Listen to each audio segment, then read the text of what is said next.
Shigenori Soejima is a well-known game artist at Atlus who specializes in character designs for role-playing games. And without a doubt, the man who brought the Persona series to the next level.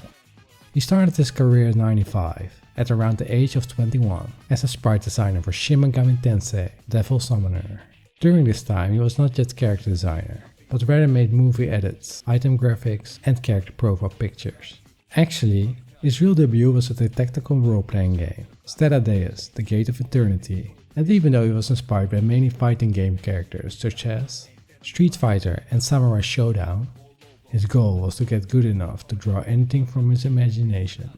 During this period he was asked to make illustrations for the light novel Heisenjo no Aya, where he went for grayscale illustrations, likely due to the printing cost. Furthermore, he worked together with Masuki Doi on Persona 3, who was the main character designer of the Shin Megami Tensei Devil Summoner series. Soejima went for slender character proportions in his manga style, high contrast and for a blue tone theme throughout his illustrations. Soon after, he went on to make character designs of Another Century's Episode 3, The Final, and Persona Trinity Soul. Now you might think these spin-offs don't contribute to his art.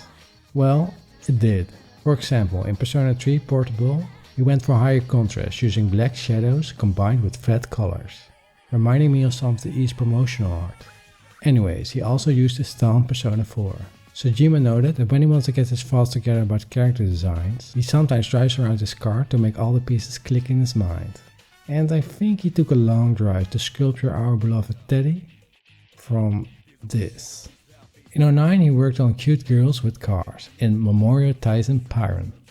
2 years later, Catherine hit the shelves. This project was a unique challenge to him, and he stated in an interview that he takes extra care to define personalities in his art. Because the theme was mature, so were the character designs.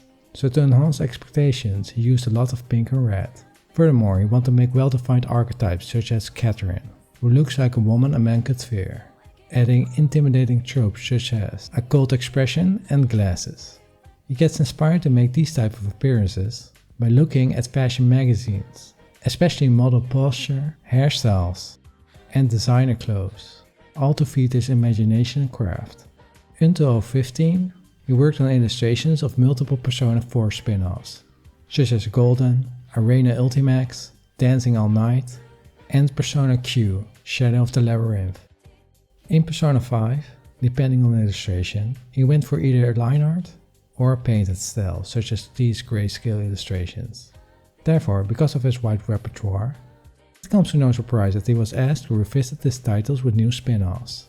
In addition, he was invited to be guest character designer in Sakura Wars, a game where he created Hakushu Murasama. His latest entry will be Project Re-Fantasy. In this case, you can see he embraced the painting style the most, minimalizing and even omitting line art. His philosophy is to draw as close from his imagination as he can, and he thinks that all people who draw what they currently are capable of, which in itself is a never-ending process of perfection. I personally agree with this. Just for fun, here's an overview of some of his main character designs through the years of 2004 to 2020. I'm fantasy light novel author GP Fuchs, and one can only admire him for stating that he still sees himself as a rookie compared to his peers. That aside, to him, his peers are also the perfect opportunity to learn and add new tools for his craft.